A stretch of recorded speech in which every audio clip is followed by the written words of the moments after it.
ठाकरे के निवास मातोश्री पहुंच गए हैं उद्धव ठाकरे। जी हां, अब खबर आ रही है कि वर्षा अपने सरकारी निवास से निकलकर निजी निवास मातोश्री पहुंच चुके हैं उद्धव ठाकरे। तस्वीरें भी आ रही हैं, हमारे सहयोगी भी वहां से जुड़ेंगे, लेकिन इतिक हमारे साथ जुड़ गए हैं, पहुंच गए हैं इतिक।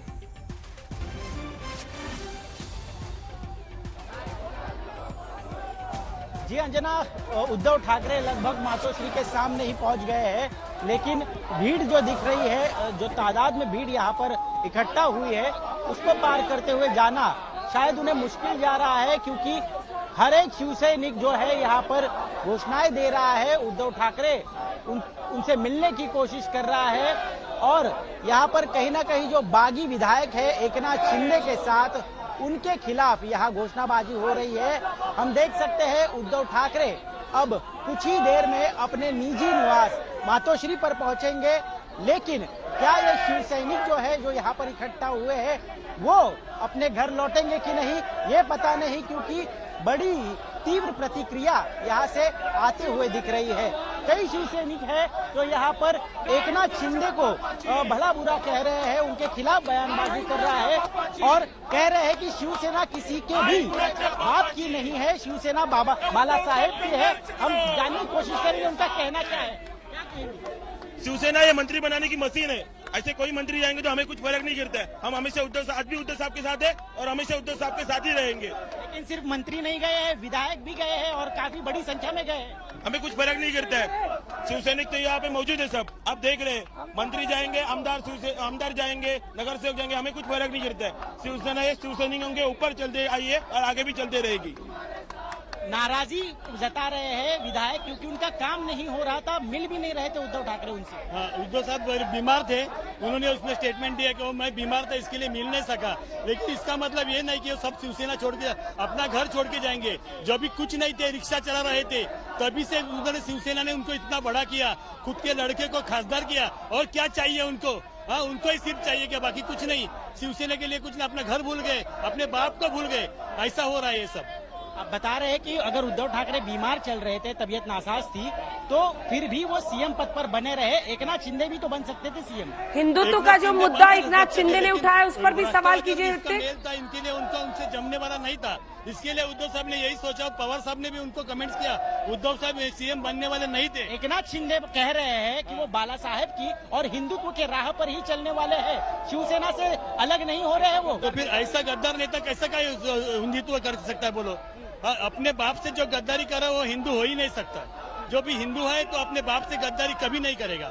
अगर इतनी गद्दारी की है और इतना सब दे के की है तो सिर्फ गद्दारी हम लोग कहेंगे। आनंद दिघे जो खुद हिंदुत्व के आइकॉन थे, वो उनके शिष्य रहे हैं, वो हिंदुत्व के राह पर नहीं चलेंगे, ऐसा आप कैसे मान सकते हैं? क्योंकि एकनाथ शिंदे बार बार बता रहे कि कांग्रेस और एनसीपी के साथ जाना मतलब हिंदुत्व से अलग राह पकड़ना है। बोलता है अलग राह पकड़ना है ना, कि अगर ये नहीं अपन हम लोग तो वो लोग करते थे, इसके लिए उनको करना पड़ा, क्योंकि अभी सत्ता ये सबसे अहम चीज है। लेकिन इसके लिए नहीं, लेकिन अपना हम लोग नहीं करते तो जनता भाजपा उनके साथ में करती थी, तो फिर उनका संगठन में क्या उनकी सत्ता, अपन सत्ते में आ रहा है तो क्यों छोड़े? हाँ, उस सत्ता में रहना भी जरूरी है, क्योंकि अपना महाराष्ट्र का विकास करना है। बहुत से सारे प्रश्न पड़े तो उनके लिए क्या कर सकते हैं? नहीं, लेकिन अब संख्या तो नहीं है, सीएम पद नहीं छोड़ रहे हैं मुख्यमंत्री, अपने आवास पर आ रहे हैं, लेकिन सीएम पद भरे हुए हैं, संख्या कहाँ से लाएंगे? सीएम पद छोड़ने के लिए हमेशा राजी है वो लोग बता रहा है कि मेरा शिवसैनिक अगर सीएम बन रहा है तो उनको यही कहना है एकनाथ शिंदे साहब से कि आप यहाँ पे आओ, हम सीएम बनो, हमारे साथ रहो, सीएम बनो, छोड़ क्यों रहे अपने घर के लिए? हम दिखा दें आपको, मुख्यमंत्री उद्धव ठाकरे का काफिला जो है वो अब मातोश्री के सामने पहुंच गया है। मैं अपने कैमरामैन को कहूंगा थोड़े विजुअल्स दिखा दे कि उद्धव ठाकरे यहाँ पर जो है पहुंच रहे हैं और शिव सैनिक की प्रतिक्रिया काफी तीव्र है।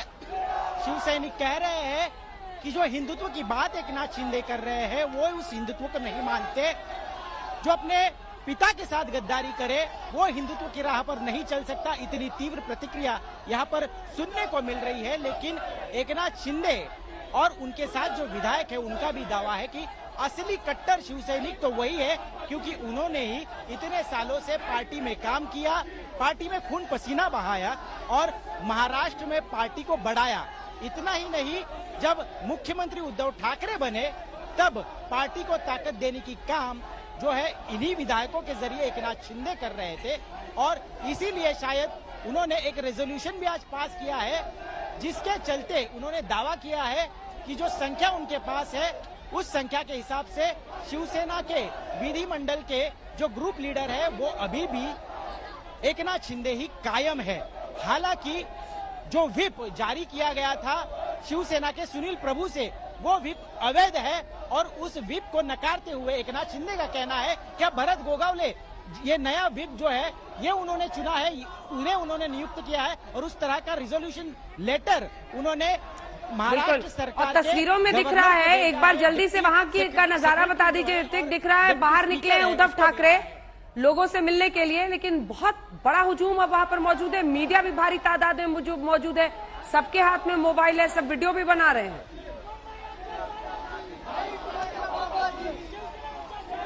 बिल्कुल बिल्कुल अंजना जी, आपको दिखा दूं, यहाँ पर जितने भी लोग हैं सभी लोग हाथ में झंडे लहरा रहे हैं, शिवसेना के झंडे हाथ में लिए हुए घोषणा दे रहे हैं। मुख्यमंत्री का स्वागत करने के लिए बड़ी तादाद में यहाँ पर इकट्ठा हुए हैं।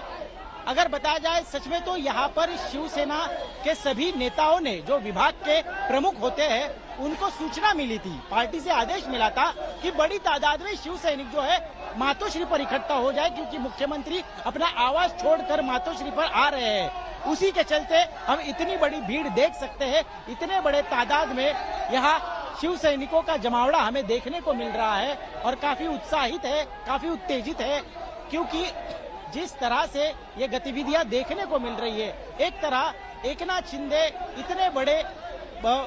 इतने विधायकों को लेकर गुवाहाटी में जाके बैठे हैं, तो वही दूसरी ओर कुछ 15 से 16 विधायक ही शिवसेना के पास है, जो मुंबई के होटल सेंट रेजिस में रखे हुए हैं। उन्हें कैंप किया गया है, उनकी बैठक होने वाली थी, लेकिन इतनी कम संख्या होने के कारण बताया जा रहा है सूत्रों से कि वो बैठक भी ना हो सकी और उस व्हिप जो जारी किया गया था उस व्हिप का भी कोई असर होते नहीं दिखा। तो फिर ऋतिक, इसमें कितना इमोशन है और कितना ऑप्टिक्स? आप बता रहे हैं कि पार्टी की तरफ से कार्यकर्ता को कहा गया था कि यहाँ पहुंचना है।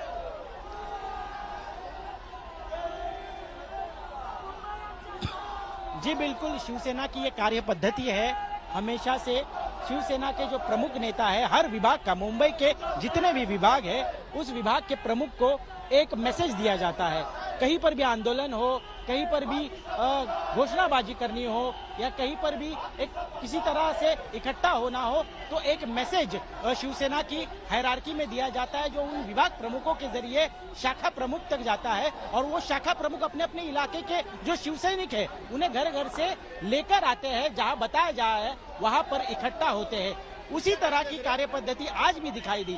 हालांकि हम बात करें अगर बाला साहब ठाकरे की, तो एक कैरिस्मेटिक लीडर थे, उन्होंने भी इसी तरह शिवसेना पार्टी का ऑर्गेनाइजेशन स्ट्रक्चर बनाया और इसी तरह के आदेश दिए जाते थे। लेकिन बाला साहब ठाकरे को देखने को जो भीड़ उमड़ती थी वो बहुत ही स्पॉन्टेनियस होती थी, कभी किसी को आदेश नहीं देने पड़ते थे, कई सूचनाएं नहीं देनी पड़ती थी। लेकिन हालांकि पिछले कई सालों से देखा जा रहा है कि एक स्ट्रक्चरल, एक कॉर्पोरेट स्ट्रक्चर का रूप इस संगठन को आया है और उसके चलते कम्युनिकेशन के जरिए सारे शिव सैनिकों को इकट्ठा किया जाता है। जाहिर सी बात है, इतना सब कुछ हो रहा है, पार्टी संकट में है और शिव सैनिक, खासकर शिव सैनिक जो है वो बहुत ही भावनिक होते हैं, वो बहुत ज्यादा भावनिक होते हैं। और जब बात आती है शिवसेना पर या बाला साहब ठाकरे पर या ठाकरे परिवार पर, तब वो बहुत उत्तेजित होते दिखते हैं और इसी तरह घोषणाबाजी करने सड़क पर उतर आते हैं, बड़ी तादाद में इकट्ठा होते हैं और हम देख सकते हैं आज वही नजारा हमें अंजना देखने को मिल रहा है।